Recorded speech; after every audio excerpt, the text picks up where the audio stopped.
Kartel lehiaketaren hautaketa egin dugu, epaimahai batek hautatu ditu kartel txapeldunak, hiru kategorietan, bai orokorrean, bai aurrenan eta bai herritarren bozka kategorian.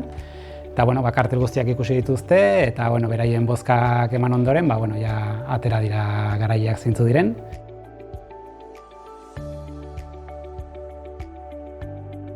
Kategoria orokorrean begietara begira izan da garailea, Asier Jarraiz Lopezek egindako kartela.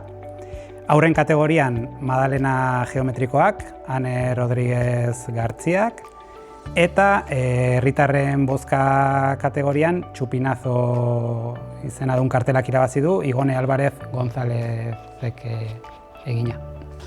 Hau da kategoria orokorrean hautatu izan den kartela. Hau aurren kategorian hautatu izan da. Eta honek jaso du herritarren bozka.